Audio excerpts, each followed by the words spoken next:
what are evident to you in the millennial, as you know, that's our target demographic, millennial and first-time buyer mortgage applications? And how do those trends compare to prior rising rate periods? Well, CJ, it's a pretty tough time to try to buy a home, particularly if you're renting and a potential first-time home buyer. I mean, affordability is about as bad as it gets. You combine the mortgage rate, 6.5%, but even more significantly, the high house prices. I mean, house prices have surged in recent years. I mean, going back to just before the pandemic, five years ago, house prices nationwide are up, at least by our price measure, 60%. Just think about that for a Really? second. That's nationwide. If you go into parts of the South and West, the price gains have been even more significant, 70, 80, 90%. So you multiply a higher mortgage rate with these higher house prices, mortgage payments are just literally out of reach, for Hmm. most people.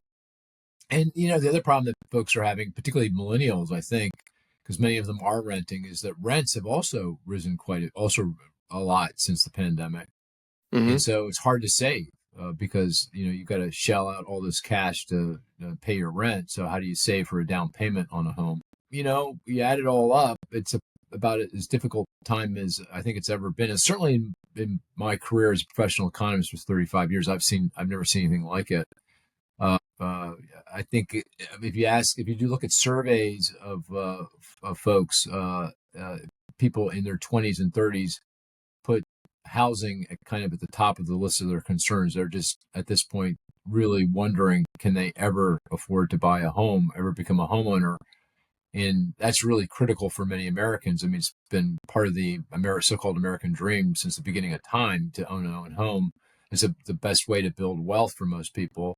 So it's, quite discouraging, disconcerting, at this point. Hopefully we see mortgage rates come in and some moderation in house prices because it's a very difficult time. It's interesting. There's a couple points I want to bring on what you just said. And first, this hits home. It hits home very personally for me. I just went from being a 2-year renter. Again, as I mentioned, I have a young family, Mm-hmm. which belies, given my hair, my my head, that I do have a 3 and a 5-year-old. We went from being a 2-year renter, and because of the landlord not willing to renew our lease, we went to being a forced buyer. And this was in May, June. In fact, we moved literally this week. And I can tell you, a lifelong New Yorker, but have lived all over the country, personally, I've never seen a housing market like this, both on the rental. Normally, there's a disconnect where you Right. can sell at a peak appreciation price and then rent and then wait for the market to get to a new cycle. They're both running at full speed. So I see a lot of freeze. No one is moving from rental because they can't afford the home ownership. And if you're trying to break into the rental, you cannot find inventory because those same people. So there's very little velocity from going back and forth. That's the first thing that I faced. And I had 5 brokers, 2 of which were over 60, tell me the exact same thing. Worst rental market, 2 said rental, first rental market in New York City history. That's saying something. Oh yeah, and I have my own personal anecdotes as well. I have a daughter that lives in Hoboken across the river, and talk about rents. Oh my gosh. I mean, Uh, just Unbelievable. out of bounds.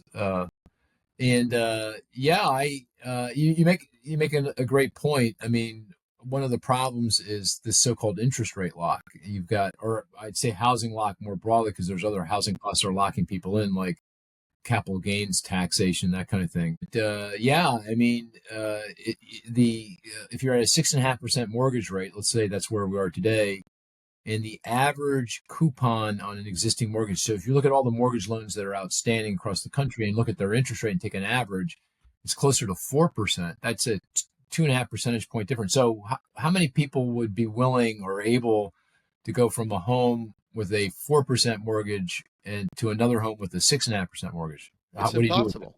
Yeah. So you're right. There's affordability issue for first-time home buyers, especially millennial, and there's a freeze from going from a lower interest rate to a higher interest rate for a second and third home buyers. Exactly. Uh, Yeah.